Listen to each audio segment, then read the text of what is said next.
एक बार फिर से आप सबका आज के सत्संग में स्वागत है और आपका ये परम सौभाग्य है, आप पर ये परम कृपा है ईश्वर की कि आप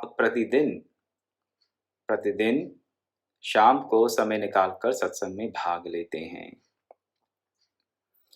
बड़ा धैर्य चाहिए सत्संग में बैठने के लिए, अत्यंत धैर्य चाहिए। सत्संग में बैठने से पहले कई प्रकार के संकल्प विकल्प मन में आ सकते हैं और आते हैं कि ये क्यों ना कर लें, वो क्यों ना कर लें, सब सुन ही रखा है तो और सुन के क्या करेंगे। अगर जो पहले से सुन रखा है उसी पे ही अगर हमने अमल नहीं किया तो और सुन सुन के क्या करेंगे। फिर ऐसी भी शंकाएं आ सकती हैं, ये पता नहीं ये व्यक्ति क्या बोल रहा है, क्या नहीं बोल रहा है, इसे कुछ आता जाता है या नहीं है। कई प्रकार की शंकाएं और अश्रद्धा मन में उत्पन्न हो सकती हैं। मन कहेगा कि और बहुत से इंपॉर्टेंट काम है करने के लिए, अभी सत्संग बाद में कर लेंगे। कई बार व्यक्ति तो ये कहते हैं, नाथ हम किसी का बुरा करते हैं तो हमें भजन सत्संग की आवश्यकता नहीं है, क्योंकि हम तो किसी का बुरा नहीं करते, हम तो अपना कर्म करने में विश्वास करते हैं। हम बस अपना कर्म करते रहो और बाकी बस इधर उधर की बातें सुनने की आवश्यकता नहीं है। किसी ऐसे ही वक्ता गुरु घंटाल के ऐसे चंगल में फंसने की आवश्यकता नहीं है। बस अपना कर्म करते रहो बस, और कुछ नहीं। ज़्यादा ज्ञान व्यान में, ज़्यादा शास्त्रों में घुसने से कुछ नहीं होगा, दिमाग और ही खराब होगा। लोग ऐसे भी कुतर्क देते हैं। और घर के, परिवार के, बिजनेस के और नौकरी इत्यादि इत्यादि के इस जगत के कई प्रकार के प्रपंच हमें बांधे रहते हैं, सत्संग से दूर रखे रहते हैं। लेकिन आप सब लोग परम सौभाग्यशाली हैं और सौभाग्य क्या है कि भगवत कृपा है हम सब पर भगवत कृपा है कि सब जंजालों को एक किनारे करके शाम के वक्त हर रोज हम सत्संग के लिए समय निकालते हैं। भगवत कृपा है, इसमें अपना ये कोई उद्योग नहीं कह सकते। उद्योग होता है बाकी सब साधनों में। बाकी सब साधनों की परिपक्वता का जो निष्कर्ष है वो है सत्संग की प्राप्ति। तो तुलसीदास जी ने भी बाकी सब साधनों को तो फूल बताया और सत्संगति को फल बताया। और सत्संगति रूपी फल का रस क्या है? ज्ञान वैराग्य युक्त भक्ति। कैसी भक्ति? जो ज्ञान और वैराग्य से युक्त हो। तो आइए इसी भावना के साथ कि हमारी भक्ति और सुदृढ़ हो, भक्ति के मार्ग में हमारी आस्था और गहरी हो, और भक्ति के मार्ग में हमें अगर किसी प्रकार का कोई संशय अगर है तो उस संशय का इस सत्संग के द्वारा प्रभु निवारण करें हमारे संशयों का। ऐसी भावना के साथ, ऐसी प्रार्थना के साथ आज के सनसुजात पर्व को आगे बढ़ाते हैं। कल हम चर्चा कर रहे थे 6 प्रकार के तप की, माफ कीजिएगा, 6 प्रकार के त्याग की। तप की चर्चा तो 2-3 दिन पहले हो गई। और निष्काम तप क्या था, और तप में कौन कौन सी बाधाएं आ सकती हैं, कौन कौन से अवगुणों से बचकर निष्काम तप किया जाना चाहिए, उसकी चर्चा कर चुके 2-3 दिन पहले। उसके बाद फिर चर्चा हमने की कि मद क्या है, मद के 18 दोष क्या हैं, और दम के जो मद के जो गुण हैं वो दम के दोष हैं, इत्यादि इत्यादि। और एक बात और बताई सनुसुजात जी ने इन सब बातों के बीच कि 3 जो गुण हैं, कौन कौन से 3 गुण? एक तो त्याग, जिसकी चर्चा अब हम कर रहे हैं, एक दम और तीसरा अप्रमाद। ये तीनों गुण क्या हैं? ये परमात्मा की ओर हमें उन्मुख करते हैं। तो अगर परमात्मा की तरफ हमारा मुख है, हम परमात्मा में अनुरक्त हैं, अगर हम भक्ति मार्ग के पथिक हैं, तो हमारा क्या होना चाहिए? ये 3 गुण होने चाहिए हमारे में। हमारा अपनी इंद्रियों पे कंट्रोल होना चाहिए। इंद्रियां कौन सी? मन को ले लीजिए, अपने मन पे कंट्रोल होना चाहिए। हम मन के कंट्रोल में नहीं होने चाहिए, मन हमारे कंट्रोल में हो। थोड़े शब्दों में दम को इस प्रकार समझ लें, अप्रमाद, हाँ, अपने कर्तव्य अकर्तव्य के बारे में किसी प्रकार की, हाँ, भूल चूक ना हो हमसे। अप्रमाद का, और यानी कि प्रमाद के जो लक्षण हैं या अप्रमाद के जो लक्षण हैं उनकी चर्चा आज हम करेंगे। और उससे पहले करेंगे चर्चा 6 प्रकार के त्याग की, जो कि हमने कल शुरू कर दी थी। 6 प्रकार के त्याग में पहला त्याग बताया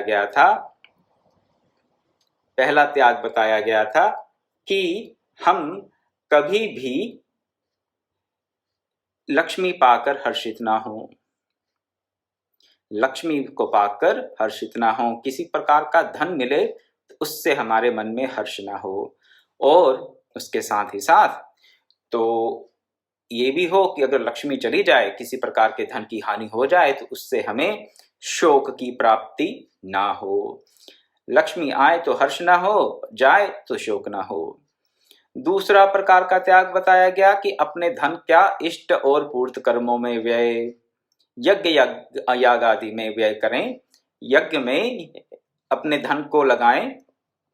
कई प्रकार के यज्ञ बताए हैं वेदों में, उनमें से किसी भी प्रकार के यज्ञ में धन को लगाना, या पूर्त कर्मों में जैसे कि कोई कुआं, बावली, तालाब, मंदिर आदि निर्माण में अपने धन का व्यय करना, वो बताया गया पूर्त कर्म। इन कर्मों में धन का व्यय करना, दान देना, बताया गया दूसरे प्रकार का त्याग। तीसरे प्रकार का त्याग बताया गया कि आप कामनाओं से विरत होकर वैराग्य को अपनाकर आप अपना जीवन यापन करें। और ये तीसरे प्रकार का त्याग सबसे उत्तम त्याग बताया गया। इस त्याग को बताया गया मोक्ष का द्वार। अगर हम में कामनाओं से उपरति हो जाती है और हम वैराग्य युक्त भावना से अपना जीवन चलाते हैं, तो मोक्ष का द्वार खुला है हमारे लिए। मोक्ष क्या? सभी प्रकार के बंधनों से मुक्ति ही मोक्ष है। उसे आप भगवत प्राप्ति कह लीजिए या फिर मोक्ष कह लीजिए, एक ही बात है, केवल कहने भर का अंतर है। लेकिन जब तक कामनाओं का सर्व रूप से त्याग नहीं करेंगे, तब तक ये भगवत प्राप्ति का मार्ग, भगवत भक्ति का मार्ग हमारे लिए बंद ही रहेगा। प्रयास कर सकते हैं इसे खोलने का, लेकिन कामनाओं का पूर्ण रूप से त्याग करना ही पड़ेगा। तो ये तीसरे प्रकार का त्याग बताया गया। और कल हमने ये भी चर्चा की कि निष्कामता से जिस प्रकार की, निष्कामता से जैसी शांति मिलती है, वैसी शांति बहुत से धन को एकत्रित करने पर नहीं मिलती, और अनेक प्रकार के भोगों को भोगने से भी वो शांति नहीं मिलती। क्यों नहीं मिलती भोगों से शांति? क्योंकि भोग क्षणिक हैं, स्थायी नहीं हैं। अस्थायी भोगों से जो हमें सुख की प्राप्ति होती है वो भी अस्थायी है, और अस्थायी सुख से कभी शांति नहीं मिलती। लेकिन जो त्याग है उसको एक बार अपना लिया तो क्या हुआ? त्याग से आपने सब भोगों से उपरति कर ली। त्याग परमानेंट हो सकता है, भोग परमानेंट नहीं हो सकते, भोग स्थायी नहीं हो सकते, लेकिन जो त्याग है वो स्थायी हो सकता है। अगर वो त्याग स्थायी है तो फिर हमें तत्काल शांति की प्राप्ति होगी, और ऐसी शांति की प्राप्ति होगी जो कभी हमसे दूर नहीं जाएगी। जिस शांति की, जिस सुख की, जिस चैन की, जो भी शब्द आप इस्तेमाल करना चाहें, की तलाश हमें रहती है जन्म जन्मांतरों से, और जिसको हम इस संसार में ढूंढते रहते हैं, किसी एक व्यक्ति से, किसी दूसरे व्यक्ति से, तीसरे व्यक्ति से, किसी रिश्ते से, नाते से, किसी पद से, किसी पदार्थ से, किसी में भी शांति नहीं है। शांति है तो केवल और केवल त्याग में, परम सत्य है, त्याग में ही शांति है। संसार में शांति नहीं मिलेगी। कभी मिली भी तो 2-4 सेकंड के लिए मिलेगी और फिर वही चक्कर चलता रहेगा। तो मेरा आप सबसे यही निवेदन है कि त्याग पूर्वक निष्काम भाव से वैराग्य वृत्ति से अपने जीवन का निर्वाह करें हम सब लोग, तो तत्काल शांति मिलेगी ही, उसके साथ ही साथ भगवत प्राप्ति भी अवश्य होगी, उसमें भी कोई संदेह नहीं है। तत्काल शांति मिलेगी और भगवत प्राप्ति होगी। कामनाओं का त्याग, त्याग केवल कामनाओं का बताया गया है, ये नहीं कहा गया कि हम अवश्य में भी किसी पदार्थ का त्याग करें। पदार्थ के त्याग की भी बात आती है शास्त्रों में। तो जहां पर संग्रह वृत्ति है वहां पर पदार्थ का त्याग भी बताया गया है। अगर बहुत सा धन एकत्रित कर लिया है तो उस धन का आप सदुपयोग करें, जो प्रथम गति बताई गई धन की, दान की, उससे उसका त्याग कर दें। जितना अपनी नीड्स हैं उसको पूरा करें, अपने वांट्स को, डिजायर को पूरा करने के लिए धन एकत्रित, किसी भी प्रकार का द्रव्य एकत्रित ना करें। तो अगर संग्रह वृत्ति से बहुत सा संग्रह कर लिया है तो पदार्थों के त्याग की आवश्यकता है। लेकिन अगर किसी व्यक्ति के पास पदार्थ नहीं है त्याग के लिए, तो भी उसको किसका त्याग करना है? उस स्थिति में कहेंगे कि मेरे पास तो धन है ही नहीं, तो मैं किसका त्याग करूं? मेरे पास तो बस 2-4 जोड़ी कपड़े हैं। ऐसा तो है नहीं कि 20-50 जोड़ी कपड़े हैं कि मैं उसमें से 25-30 किसी को दे दूं और 2-4 अपने लिए रख लूं। जिसके पास आगे ही 2-4 जोड़ी कपड़े हैं, जिसके पास आगे ही बैंक बैलेंस नहीं है, वो किसका त्याग करे? कामनाओं का। कामनाएं तो सबकी, हम सबकी बनी हुई हैं। बैंक में बैलेंस है या नहीं है, हमारे पास द्रव्य है या नहीं है, वो कोई अर्थ नहीं रखता। कई बार कामनाएं ज्यों की त्यों बनी रहती हैं, चाहे जितना धन एकत्रित किया हो, चाहे जितना भी किसी भी प्रकार का द्रव्य और भौतिक ऐश्वर्य का जितनी भी वस्तुएं रहती हैं उनका संग्रह कर लें, लेकिन कामना तृष्णा का विकराल रूप धारण करके हमें दिन रात काटती रहती है। इसीलिए उन्होंने संत सुजात जी ने ये भी कहा कि आप ये मत सोचें कि बहुत सा धन एकत्रित कर लेंगे तो वैराग्य आ जाएगा या त्याग की भावना आ जाएगी। ये मत सोचें कि बहुत सा भोग भोग लेंगे तो उसके बाद भोगों से उपरति हो जाएगी, ऐसी कोई गारंटी नहीं है। तो देखने में तो ये आता है कि जैसे जैसे किसी प्रकार का लाभ होता है, किसी प्रकार की अर्थ की प्राप्ति होती है, उसके साथ साथ लोभ भी और बढ़ता जाता है। जिमी प्रति लाभ लोभ अधिकाई, तुलसीदास जी के शब्दों में। तो ये किसी भी प्रकार अपने मन के बहानों में मत फंसे, यही मेरा आप सबसे निवेदन है। मन के बहाने क्या हैं? अच्छा अभी तो कोई नहीं, अभी तो ये आयु है, इतनी आयु के बाद त्याग वृत्ति से अपना जीवन चलाएंगे। अभी तो हमें बच्चों की शादी करनी है भाई, अभी ये सब बातें हम पे कैसे एप्लीकेबल हो सकती हैं? अभी तो हमने गृहस्थी शुरू की है। अरे भाई अभी तो मेरा विवाह भी नहीं हुआ, अभी तो मुझे अपना घर लेना है। जीवन की कोई भी स्टेज हो, उससे कोई अंतर नहीं पड़ता। आप ब्रह्मचारी हैं, गृहस्थ हैं, सन्यासी हैं, ये बात सबके लिए लागू है। ऐसा नहीं कि विरक्ति का मार्ग अपना लें तो त्याग की भावना अपने आप आ जाएगी। त्याग की भावना के लिए ये मार्ग सहायक हो सकते हैं, लेकिन ये नहीं कि किसी प्रकार का आपने व्रत ले लिया तो उससे त्याग ऑटोमेटिकली नहीं आएगा, अपने आप से नहीं होगा, उसके लिए प्रयास तो करना ही पड़ेगा। तो लाइफ की किसी भी स्टेज में हो, किसी भी आश्रम में हो, किसी भी व्यवस्था में हो, उससे कोई अंतर नहीं पड़ता।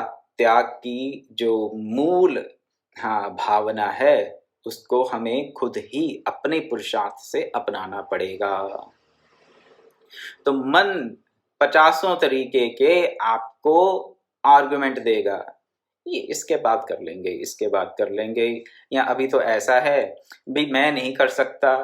कई बार ऐसा होगा, जब समय आएगा तब कर लेंगे, जब भगवत कृपा होगी तब हो जाएगा अपने आप, इतनी टेंशन लेने की क्या बात है, इतनी जल्दी क्या है? अब थोड़ा जीवन जी लो, आए हो तो संसार में कुछ देख सुन लो। अभी से इन सब बातों की टेंशन लोगे तो क्या करोगे। तो आपको एक छोटी सी घटना बता दूं अपने जीवन की, उसके आगे फिर कथा को आगे बढ़ाएंगे, चौथे प्रकार के त्याग पे जाएंगे। बहुत छोटी अवस्था थी मेरी, ज्यादा छोटी तो नहीं, हाँ हाँ एडल्ट तो था, मान लीजिए कुछ 20 साल का होऊंगा। 20 साल का था तो कुछ अपने लिए कपड़े खरीदने थे। तो विदेश की बात है, विदेश की बात है, कुछ अपने लिए कपड़े खरीदने थे तो मैं कुछ कपड़े खरीद लाया। किसी दुकान से जाकर, किसी शॉपिंग स्टोर से जाकर कुछ कपड़े चाहिए थे सर्दी के, खरीद लाया। खरीद के लेके आया, मेरा एक मित्र मेरे पास आया हुआ था तो कपड़े देखे, ये क्या खरीद लाया है। मैंने कहा भाई मुझे जिस चीज की आवश्यकता थी वो मुझे जो ठीक लगा मैं खरीद लाया हूँ, नहीं तो चल मेरे साथ। मैंने कहा क्या हुआ, इन कपड़ों में क्या बुराई है। मुझे बोला अगर ये कपड़े इस उम्र में पहनेगा तो बुढ़ा होके क्या पहनेगा। तो उ, उसके मन में बात आई, मेरे मित्र के मन में ये बात आई कि ये जो मेरी चॉइस है, मेरा जो कपड़ों का चयन है वो आयु के अनुकूल नहीं है। मेरी समझ के बाहर की बात थी कि उन कपड़ों में क्या खराबी है। मुझे फिर से वापस लेके गया स्टोर पर, वो कपड़े सब वापस रखे और कहता अच्छा ये हाँ, और मेरे साथ फिर से नई शॉपिंग करके वापस लेके आया। चलिए, जैसे उसकी इच्छा थी और उसकी इच्छा के अनुरूप उसे जो ठीक लगा वो फिर उसके अनुसार ही कपड़ों का चयन हुआ और फिर हम वापस आए। तो ये सोचना कि हाँ इस अवस्था में ऐसा करना, इस अवस्था में ऐसा करना। और एक बात और बता दें आपको, ये जो हमारे मन में रहता है कि ऐसा करें या वैसा करें, क्या करना चाहिए जीवन में, बहुत कुछ है करने के लिए। ये सब बातें जब तक मन में चलती रहेंगी तब तक भी त्याग की भावना नहीं आएगी। ये मार्ग अपनाएं कि वो अपनाएं, ये ऐसा करें वैसा करें क्या ना करें, ये जब तक संशय दुविधाएं मन में चलती रहेंगी तब तक हम किसी ना किसी प्रकार के आडंबर को अध्यात्म के नाम पर अपनाते रहेंगे। विचार अवश्य करना चाहिए, विचार करने में हाँ बुरी बात नहीं है, विचार तो अवश्य ही करना चाहिए। और आत्मविचार तो एक बात बताई गई है, एक लक्षण बताया गया है अप्रमाद का, जिसकी थोड़ी देर में चर्चा करेंगे, अगर आज समय रहा, नहीं तो कल करेंगे।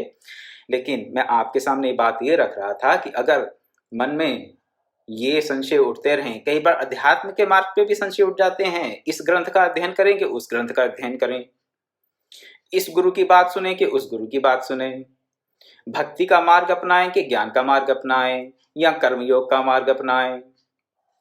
तो ये जो हाँ अनिश्चितता है बुद्धि की, वो त्याग की भावना को दृढ़ नहीं होने देती। वो ये हाँ जो जिसको कि बहुशाखा वाली बुद्धि कहा गया गीता के दूसरे अध्याय में भगवान कृष्ण के द्वारा, जब तक हमारी ये शाखाएं निकलती रहेंगी हमारी बुद्धि की, और जो ये शाखाएं अलग अलग डायरेक्शंस में, अलग अलग कोनों में विश्व के जाती रहेंगी, तब तक त्याग की भावना नहीं आ सकती।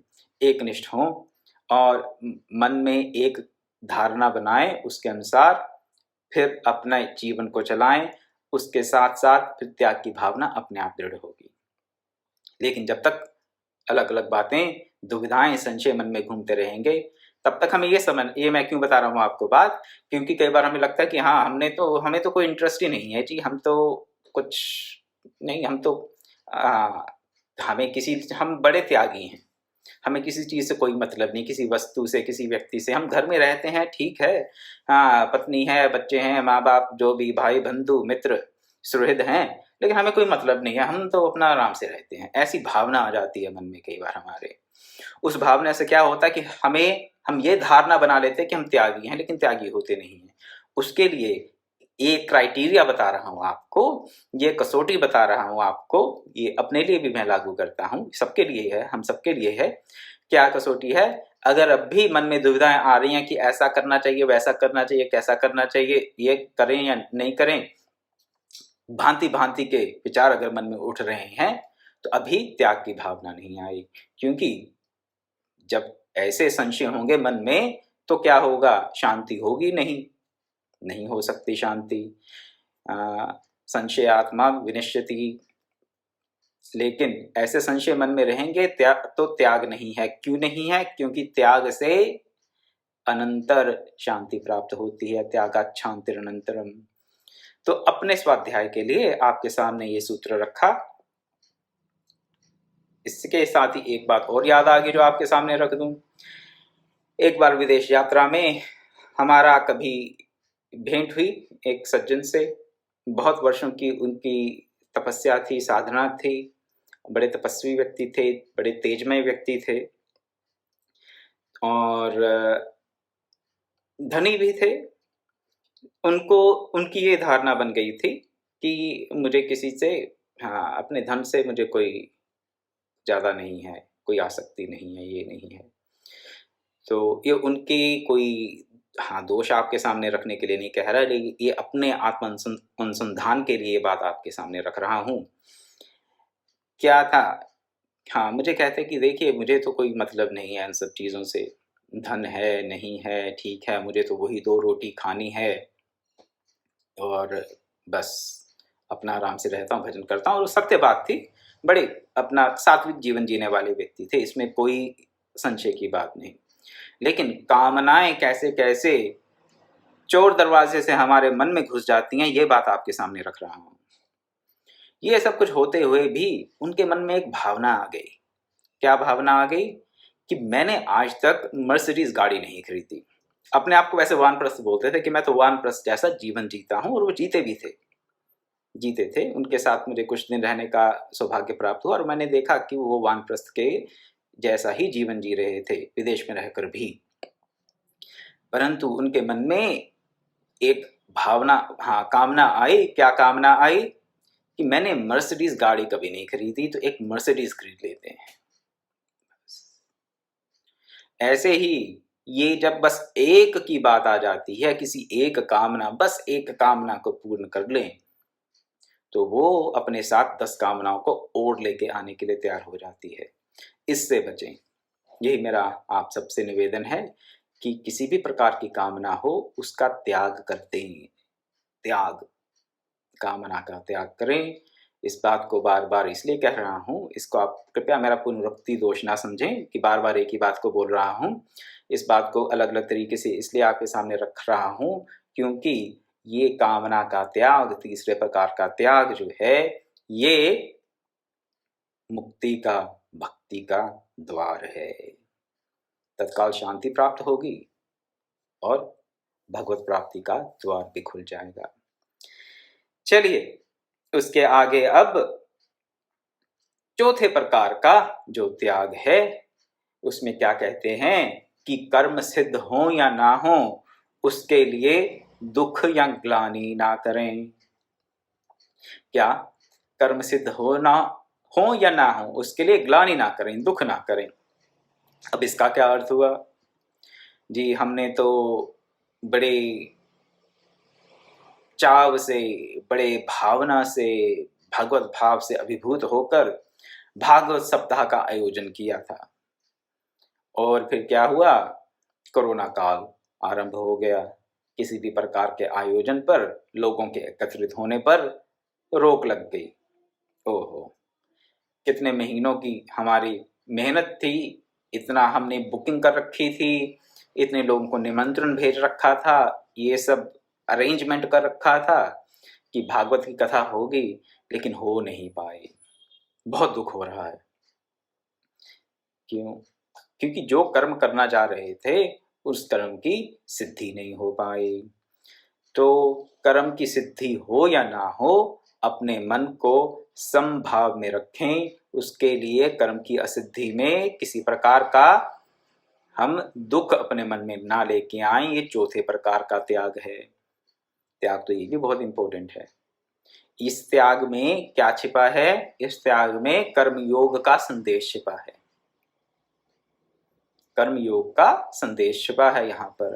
कर्मण्येवाधिकारस्ते मा फलेषु कदाचन। अधिकार तो केवल कर्म में है, फल में तो है नहीं। इसलिए क्या करें?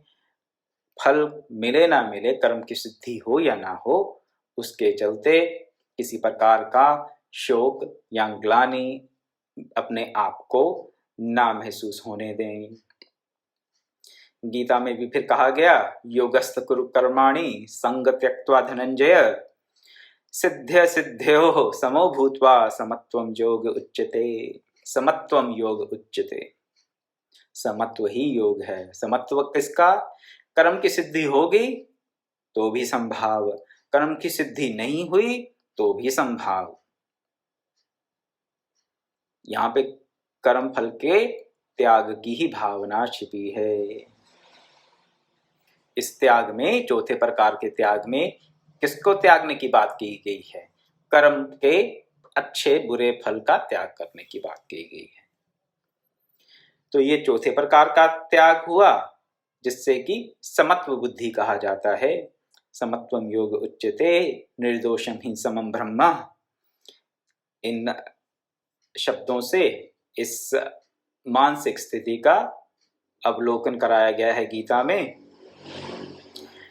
उसके आगे बताए चौथा त्याग, इसी के साथ बताते हैं, अप्रिय घटना हो जाए तो भी कभी व्यथा को प्राप्त ना हो। कर्मों की सिद्धि असिद्धि, कई बार हम कुछ करते नहीं है लेकिन कुछ भी अप्रिय प्राप्त हो जाता है।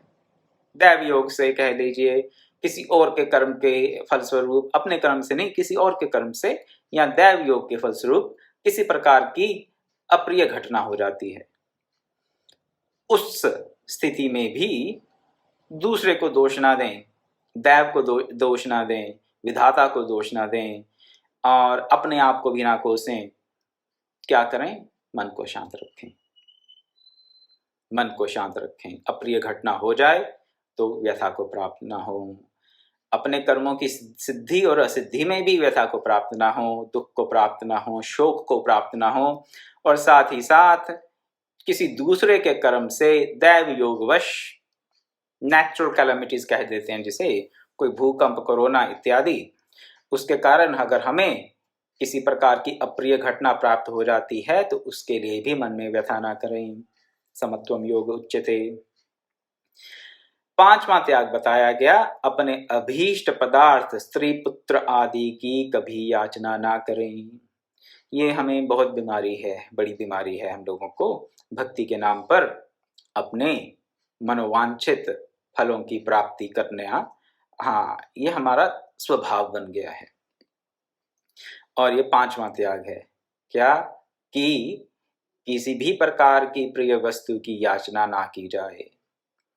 अगर साधना के मार्ग का अवलंब लिया है, भक्ति के मार्ग का अवलंब लिया है, तो किसी भी प्रकार की प्रिय वस्तु की, स्त्री पुत्र धन इत्यादि इत्यादि, जो भी आपको प्रिय लगता हो, जिसको भी आपको लगता हो कि हाँ मुझे ये चाहिए और मेरे पास हो तो अच्छा हो, ऐसी किसी भी वस्तु की, व्यक्ति की आप प्रार्थना याचना ना करें भगवान से। निष्काम भक्ति कह देते हैं जिसे। तो पहले क्या कहा? त्याग बताया, किसका? कामनाओं का त्याग। फिर कर्म के फल का त्याग। अब निष्काम भक्ति, भक्ति में भी किसी प्रकार की कामना ना हो, ईश्वर से प्रार्थना करें तो निष्काम भाव से करें, ईश्वर की स्तुति करें, निष्काम भाव से करें, किसी प्रकार के फल की प्राप्ति को ध्यान में रखते हुए भक्ति के मार्ग पर अग्रसर ना हो। ये पांचवा त्याग है। इससे क्या होगा भाई? कई लोग कहते हैं कि नहीं, मांगना है तो भगवान से ही मांगे, किसी और से क्यों ना मांगे, क्यों मांगे? अगर किसी मांगना ही है तो भगवान से मांगे, किसी और से क्यों मांगे? हाँ, किसी और के मांगने से तो अच्छा है भगवान से मांगे, इसमें कोई वो नहीं है। तो चतुर्भुजा भजन्ते मां सुकृतनो अर्जुन, तो 4 प्रकार के लोग मुझे भजते हैं और चारों प्रकार के सुकृत हैं, पुण्यात्मा हैं चारों प्रकार के। आर्तो जिज्ञासु रथार्थी ज्ञानी च भरतर्षभ। तो अर्थार्थी भी हैं, तीसरे कैटेगरी के 4 प्रकार के जो लोग हैं भगवान को भजने वाले, उसमें से जो तीसरे कैटेगरी के हैं वो अर्थार्थी हैं, कुछ चाहते हैं। लेकिन अर्थार्थी जो हैं वो उस भक्ति के द्वारा, उस भजन, ईश्वर के भजन के द्वारा अर्थ को प्राप्त कर लेंगे। लेकिन अर्थ को प्राप्त करने वाला व्यक्ति अवश्य नहीं है कि भगवान को भी प्राप्त कर जाए, क्योंकि जब तक कामनाओं का त्याग नहीं हुआ तब तक भगवत प्राप्ति का मार्ग नहीं खुलता। तो पांचवा त्याग ये बताया गया कि आप किसी भी अभीष्ट वस्तु की ईश्वर से याचना ना करें। छठा त्याग ये बताया कि सुयोग्य याचक के आने पर उसे दान दें। सुयोग्य, सुपात्र को ही दान देना चाहिए। तो जब बात आती है अन्नदान की, तो उसमें शास्त्र का नियम है कि अन्नदान में पात्र सुपात्र को नहीं देखना चाहिए। अन्नदान जिसको भी भूख लगती है, जिसका भी पेट है, उसके लिए अन्नदान का नियम है। उसमें कोई पात्र सुपात्र कुपात्र नहीं है। लेकिन अन्नदान के इतर जितने भी दान हैं, उनमें पात्र सुपात्र का हमें ध्यान रखना चाहिए, विचार करना चाहिए। और सुयोग्य याचक, यहाँ पे इसीलिए कहा सुयोग्य याचक, सुयोग्य याचक मिले तो उसे दान करें। ये छठा त्याग है। और क्या होता है, इन सब त्यागमय गुणों से व्यक्ति अप्रमादी हो जाता है। अगर इन सब त्यागों को अपना लेंगे तो प्रमाद अपने आप छूट जाएगा। अगर किसी को यह संशय हो कि हाँ प्रमाद तो है, हमें अपने कर्तव्य अकर्तव्य का बोध हमें पूर्ण रूप से नहीं है, हम हमेशा ही सजग नहीं रह पाते, कभी कभी हम व्यर्थ की बातें मन में सोचते रहते हैं जिनका कि हमारे अपने जीवन से कोई लेना देना नहीं है, तो वो इन 6 प्रकार के त्यागों को अपनावे। तो अगर इन त्यागों को अपनाते हैं तो क्या करते हैं, वो अपने अंदर के प्रमाद को धीरे धीरे क्षीण करके अप्रमादी हो जाएंगे। इसके आगे अप्रमाद के 8 गुण बताए हैं और फिर प्रमाद के दोष भी बताए हैं। प्रमाद के गुण और प्रमाद के दोष बताए जा रहे हैं। उनकी चर्चा हम कल करेंगे। आज की कथा को हम यहीं विराम देंगे और कल फिर 5:30 बजे मिलेंगे और प्रमाद के गुण दोषों की चर्चा को इस सनसुजात पर्व के अंतर्गत जो आते हैं उनको आगे बढ़ाने का प्रयास करेंगे, ईश्वर कृपा से, भगवत कृपा से। तो कृपया कल भी समय से जुड़ें और शांति के साथ समय निकालकर अपने कल्याण के लिए अवश्य सत्संग में भाग लें।